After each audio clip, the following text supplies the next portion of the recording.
स्वागत है आपका अगले प्रैक्टिकल क्वेश्चंस की सभा में।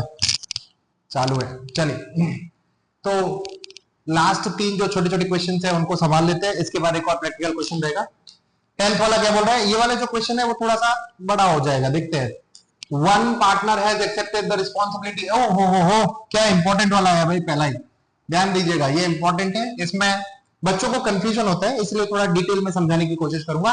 One partner has accepted the responsibility to undertake the dissolution procedure in the return of it decided to pay remuneration of ₹20,000 on account of an expense firm has paid him ₹12,000। चलिए देखते हैं।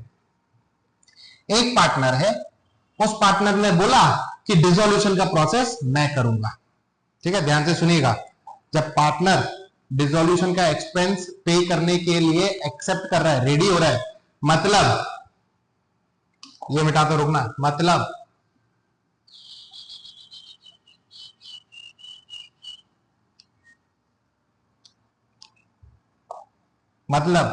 he has ready to accept to pay dissolution expenses, मतलब he has taken over a liability। हमारे लिए liability और expenses का जो treatment होता है ना at the end of the business, दोनों का दोनों ट्रीटमेंट सेम होने वाला है।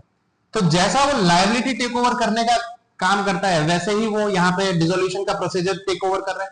तो एक तरीके से हमारी एंट्री क्या हो जाएगी, realisation account debit to partners capital account. लेकिन हाँ, मतलब ये सही है, इतना सही है। लेकिन इसके साथ साथ आपको एक और चीज याद रखनी है कि वो क्या टेक ओवर कर रहा है, डिसोल्यूशन प्रोसीजर, यानी कि डिसोल्यूशन का जो खर्चा है वो संभालेगा। हमें उसको 20,000 रुपए देने, हमने उसको डिसोल्यूशन का कितना रुपए देना है, हमें उसके 20,000। तो हम बिजनेस फॉर्म है बेटा, हम पार्टनर नहीं है, हम बिजनेस फॉर्म है। तो हमारे पॉइंट ऑफ व्यू से हमारा डिसोल्यूशन का एक्सपेंस होने वाला है 20,000। 25,000 होगा तो भी वो पार्टनर का मगजमारी, 5,000 होगा तो भी पार्टनर का मगजमारी। ठीक है, वी डोंट केयर। हमारे हिसाब से डिसोल्यूशन एक्सपेंस कितना हो गया, 20,000 का हो गया, जो हमें लास्ट में पेमेंट करना है। एंड ये पेमेंट जो करना है वो हमें पार्टनर को करना है, because partner has taken over this dissolution procedure. ठीक है, तो डिसोल्यूशन एक अनरिकॉर्डेड आइटम है, यानी कि वो डायरेक्टली क्या किया जाएगा, डिस्पोज किया जाएगा। यहाँ पे लिखवाया है मैंने, डायरेक्टली उसको डिस्पोज करना है, और डिस्पोज भी पार्टनर टेक ओवर कर रहा है, वैसे डिस्पोज करना है। अगर कुछ समझ में नहीं आया अभी तक तो आपको ये याद रखना है कि इसकी एंट्री होगी 10 नंबर से, कि realisation account debit, realisation account debit to respective partners capital account. Partner का नाम नहीं दिया है, respective partners capital slash current भी लिख सकते हो, मैं नहीं लिख रहा हूं, करंट अकाउंट। 20,000 हमें उसको देने हैं, बात खत्म। जिसमें से कंपनी नहीं सॉरी बिजनेस फर्म ने 12,000 उसे दे दिया। ये तो 11th वाली एंट्री हो गई, हमने 12,000 एक पर्सन को दिया है, एक पर्सन मतलब हमारा पार्टनर ही है, तो he is the receiver, debit the receiver, debit the receiver, debit the receiver, respective partners capital account debit, respective partners capital account debit. और कैश गोज आउट हमारे पास है, cash goes out to cash, मैं साथ में bank भी लिखना शुरू कर चुका हूं, to cash slash bank account. हमने उसे 12,000 रुपीज दे दिए, काम खत्म। ठीक है, पहला वाला खत्म हो गया। चलिए दूसरे पर आते हैं, 11th नंबर। ये थोड़ा सा बड़ा है, देखो है इजी, बहुत इजी है। There are debtors of ₹1,20,000 and creditors of ₹60,000। एक एसेट दिया हुआ है, एक लायबिलिटी दिया हुआ है, दोनों को दो अलग अलग एंट्री में ट्रांसफर करना पड़ेगा।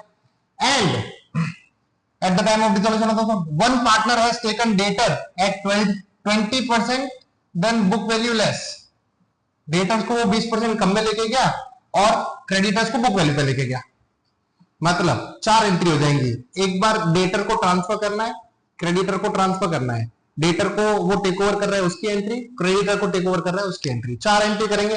देखते हैं, कलर चेंज कर देता हूं मैं, यहां पे कर रहा हूं, ध्यान दीजिएगा, ये वाला क्वेश्चन का आंसर यहां पे कर रहा हूं। 11 नंबर, 11th में फर्स्ट। चलिए पहले डेटर को ट्रांसफर करने की entry, realisation account debit, realisation account debit to debtors account.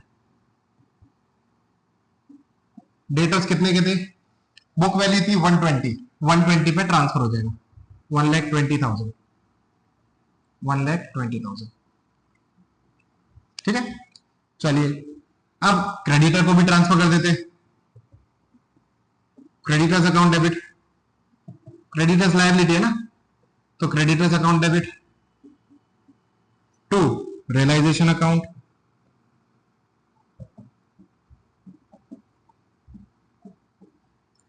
Creditors की बुक वैल्यू है 60,000,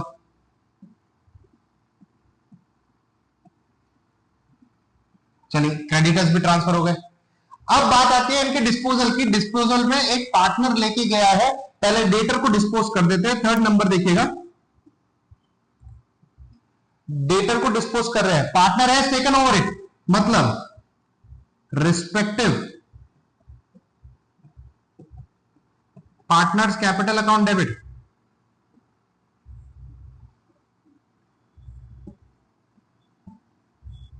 टू रियलाइजेशन अकाउंट। ये डेटर के लिए बात हो रही है, रियलाइजेशन अकाउंट। अब कितने में लेके गया? देखो 120 के डेटर्स थे हमारे पास, वो 20% कम पे लेके गया है, यानी कि 24 कम कर दो, 96,000 रुपीज पे लेके गया वो, तो 96,000, 96,000 काम खत्म। फटाफट से सोच के रखिए, पॉज कीजिए वीडियो, फटाफट सोच के रखिए, क्रेडिटर्स को ट्रांसफर करने की एंट्री क्या होगी? ट्रांसफर नहीं, सॉरी, टेक ओवर करने की एंट्री क्या होगी?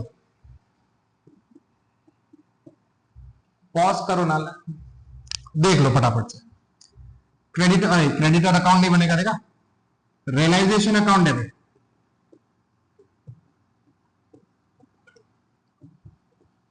To respective partners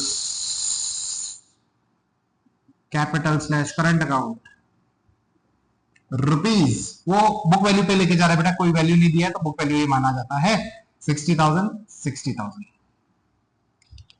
done. तो ये वाली सभा भी यहां पे समाप्त होती है। एक्चुअली जर्नल एंट्रीज वाले सारे प्रैक्टिकल क्वेश्चंस की सभा यहां पे समाप्त होती है। एक और क्वेश्चन है 3 मार्क्स में जो आ सकता है एग्जाम में, उसको मैं अगली सभा में समझा दूंगा और चैप्टर ही खत्म कर देंगे पूरा। ठीक है, तो मिलते हैं हमारी अगली सभा में और आखिरी सभा में।